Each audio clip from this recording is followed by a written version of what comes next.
গত ১৬-১৭ বছর ধরে গণপ্রজাতন্ত্রী বাংলাদেশের নাগরিক হওয়ার পরেও যারা নাগরিক সেবা থেকে এবং পরিচয় থেকে বঞ্চিত হয়েছেন, গত ১৬-১৭ বছর ধরে যারা দিল্লির রাজনৈতিক আধিপত্যবাদ এবং কলকাতার সাংস্কৃতিক ফ্যাসিবাদের বিরুদ্ধে লড়াই করতে করতে লাল সবুজের পক্ষে নিজের বুকের তাজা রক্ত বিলিয়ে দিয়েছিলেন, বিভিন্ন নামে, বিভিন্ন ব্যানারে, বিভিন্ন পরিচয়ে, এবং সেই স্বাধীনতা, সার্বভৌমত্ব, আত্মমর্যাদার জাতীয় স্বার্থের পক্ষে দাঁড়াতে গিয়ে যারা জীবন বিসর্জন দিয়েছিলেন, যারা বলেছিলেন জিয়াউর রহমানের মতো করে ৭১ সালে যে আমরা ভারতের আধিপত্যবাদ মানি না, আমরা শেখ মুজিবের এবং শেখ পরিবারের নেতৃত্বে, শেখ হাসিনার নেতৃত্বে নতুন করে যে বাকশালের জমানা কায়েম করবার চেষ্টা করা হচ্ছে এবং হয়েছিল, সেটার সাথে দ্বিমত করছি এবং প্রতিবাদ করছি। যারা প্রত্যেক দিন বলেছিল যে বাংলাদেশের পশ্চিম এবং পূর্ব প্রান্ত থেকে যারা শকুনের মতো করে আমার সীমানা খেয়ে ফেলতে চাচ্ছে, তাদের সেই রক্তচক্ষুকে উপেক্ষা করে আমরা এই বাংলার স্বাধীনতার আকাশ, এই জমিন, এই ভূখণ্ডকে রক্ষা করব। যারা এই সীমান্তের প্রান্তে প্রান্তে, মহল্লায় মহল্লায় দাঁড়িয়ে ঘোষণা করেছিল যে আজাদির লড়াই চলছে ১০০ বছর থেকে, এই আজাদির লড়াই থেকে আমরা পিছনে হটব না। বাংলার মানুষ যারা ব্যানারে ব্যানারে দলের পক্ষ থেকে এবং দল ছাড়া যারা স্বাধীনতা সার্বভৌমত্বের জন্য আবু সাইদ মুগ্ধ হয়ে ১৬ বছরে চৌধুরী আলম হয়ে, সুমন হয়ে, ভিন্ন ভিন্ন নামে যারা বুক চেতিয়ে দিয়েছিল এই দেশকে রক্ষা করবার জন্য, সেই হাজারে হাজারে গুম হয়ে যাওয়া, খুন হয়ে যাওয়া, বেফাস লাশের যারা কবর পর্যন্ত খুঁজে পান নাই, সেই গণ কবরের পক্ষে থেকে যারা লড়াই করেছে, সেই সংগঠন আয়োজিত আজকের এই অনুষ্ঠানে যারা উপস্থিত হয়েছেন, মায়ের ডাকের আয়োজক বৃন্দ, নেতৃবৃন্দ, যারা নায়কের মতো করে, হিরোর মতো করে, সেই আর্জেন্টিনা, বলিভিয়া এবং সাউথ আমেরিকার মতো করে, মায়েদের মতো করে নতুন করে হাজির হয়েছেন বাংলার আকাশে, সেই শহীদ হওয়া, গুম হয়ে যাওয়া আবাবিলদের রক্ষা করবার জন্য, তাদের বিচারের দাবিতে, সেই গুম হয়ে যাওয়া পরিবারের সদস্যবৃন্দ, মা বাবা, ভাই বোনেরা, সন্তান সমতুল্যরা এবং আমাদের জাতীয় নেতৃবৃন্দ, বিদেশি মেহমানরা, সবাইকে আসসালামু আলাইকুম। এই মায়ের ডাকের পরিবার থেকে আজকের আয়োজনের প্রথম বক্তব্য হচ্ছে বিচার।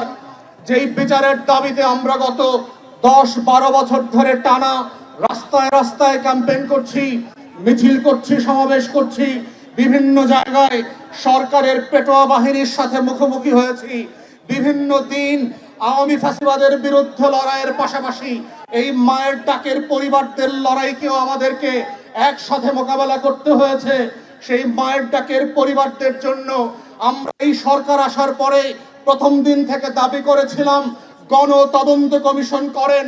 আমরা অবশ্যই স্বাগত জানাই গুম কমিশন যেটা করেছেন, কিন্তু এই গুম কমিশন নীরবে নিভৃতে যে ভালো কাজগুলো করছে, সেটা এই বিচারের যে ট্রমা আছে, যেই ট্রমা ভেন্টিলেট করবার জন্য পরিবারগুলোকে জাতির কাছে কাঁদতে দিতে হবে, তার ভিকটিমগুলোকে খলনায়ক আকারে জাতির কাছে পরিচয় করাতে হবে, যেই পরিবারগুলোকে কাঁদতে দিতে দিতে অন্য ১০০ বছরের আজাদির লড়াইয়ের নায়কদেরকে স্মরণ করতে হবে, উত্তর পুরুষদেরকে সংযত করতে হবে এবং মনে রাখা যেতে হবে যে আসলে কাদের রক্তের কারণে, কাদের ত্যাগের কারণে এই বাংলাদেশ এসেছে, কেন গণ অভ্যুত্থান হয়েছে, কাদের গুম হয়ে যাওয়া গণকবরের লাশের উপরে ভিত্তি করে অন্তর্বর্তীকালীন সরকার গঠিত হয়েছে। সেই গল্পটা শুধুমাত্র গণ তদন্ত কমিশনের মাধ্যমে পৃথিবীতে সম্প্রচার করে সংসদ প্লাজা থেকে বছরের পর বছর ধরে এই হাজার হাজার নাই হয়ে যাওয়া পরিবারের গল্প শোনার মধ্য দিয়েই শুধু সম্ভব ছিল।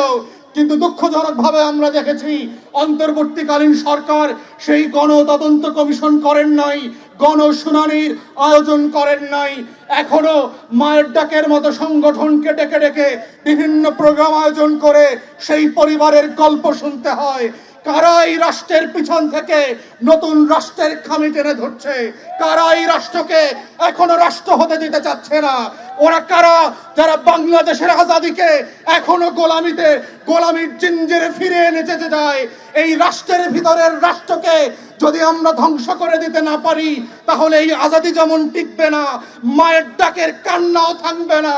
এই শত শত হাজার হাজার পরিবারের বারবার গুম হয়ে যাওয়ার গল্প বলতে হবে। বিচারের দাবি নিয়ে আবারও পরিবারগুলোকে রাস্তায় নামতে হবে, পুনর্বাসনের দাবি নিয়ে নামতে হবে, যেটা গণ অভ্যুত্থানের পরে 1 বছর পেরিয়ে যাবার পরে আমরা আশা করি নাই। তাই এখনো সময় আছে। অন্তর্বর্তীকালীন সরকারকে বলছি, আপনারা যাদের রক্তের উপরে দাঁড়িয়ে, যাদের লাশের উপরে দাঁড়িয়ে, যাদের গুম হয়ে যাওয়ার বিরুদ্ধে দাঁড়িয়ে আপনারা ক্ষমতা নিয়েছেন, তাদের সেই শহীদদের গুম হয়ে যাওয়া পরিবারের কান্না শুনবার জন্য গণশুনানির আয়োজন করেন, তাদের ট্রমাকে ভেন্টিলেট করতে দেন, তাদের বিচারের ব্যবস্থা করেন এবং সরকারের বিভিন্ন বাহিনী এবং আমলাতন্ত্রের মধ্য দিয়ে স্পেশালিস্ট ইউনিট তৈরি করেন, যেই ইউনিটের একমাত্র কাজ হবে শুধুমাত্র গুম পরিবারের কথা শোনা, তার গল্প শোনা, তার পরিবারের সংবাদ মোতাবেক, তথ্য মোতাবেক এই ক্রিমিনালদেরকে হাজির করা, বিচারের মুখোমুখি করা। এবং এটার মধ্য দিয়েই হচ্ছে এই বিচারের দাবিটাকে রাষ্ট্র আকারে আমরা ডিল করতে পারবো। যদি এটা না করেন, এই কষ্টকে ভেন্টিলেট করবার সুযোগ না দেন, মনে রাখবেন এই বদদোয়ার অভিশাপের মধ্য দিয়ে নতুন নতুন গণ অভ্যুত্থান হবে, আপনাদের বিরুদ্ধেও লড়াই হবে, সংগ্রাম হবে। এটাই আজাদির চরিত্র। এবং এই বাংলার মানুষ বারবার প্রমাণ করেছে, বিচারের দাবিতে, আজাদির লড়াইতে এই দাবি থেকে তারা পিছপা হবে না। এবং সর্বশেষ বলতে চাই, এখানে মান্যবর বিএনপির মহাসচিব আছেন, আপনাদের কাছ থেকে আমরা পরিষ্কার ম্যানিফেস্টো জানতে চাই। ক্ষমতায় আসলে মায়ের ডাকের পরিবারের জন্য, গুম হয়ে যাওয়া পরিবারের জন্য, তাদের বিচারের জন্য, তাদের ইনসাফের জন্য, তারা যে আজাদির জন্য জীবন দিয়েছে, আপনারা কি করবেন? শুধু বক্তব্য দেবেন, শুধুমাত্র ভোট চাইবেন, না আপনারা বিচারের রূপরেখা দেবেন? কিভাবে এই ভেন্টিলেশন করতে দেবেন? এই ন্যাশনাল ট্রমাকে আপনারা কিভাবে অ্যাড্রেস করবেন?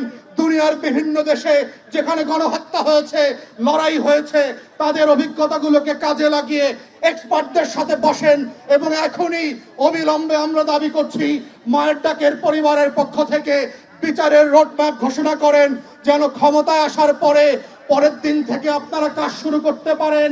আমাদেরকে যেন আবার আগামী ফেব্রুয়ারিতে, মার্চে, এপ্রিলে মায়ের ডাকের ব্যানারে রাস্তায় এসে বিচার চাইতে না হয়, আমাদের এই লাশের খোঁজ খবর করতে না চাইতে হয়। কারা কারা দায়ী, তাদের পুনর্বাসনের রাজনীতি যেন আমরা আর দেখতে না হয়। এবং এটার মধ্য দিয়ে হচ্ছে যে লড়াই চলছে আমাদের আজাদির এবং স্বাধীনতার, এই বিচার এবং পুনর্বাসনের মধ্য দিয়েই সেই সংগ্রামটা যেন শেষ হয়। এটাই যেন শেষ হয় ফেব্রুয়ারি পর্যন্ত।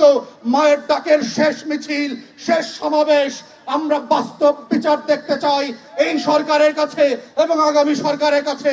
এই আহ্বান জানিয়ে আমার বক্তব্য এখানে শেষ করছি। সবাইকে অসংখ্য ধন্যবাদ। আসসালামু আলাইকুম।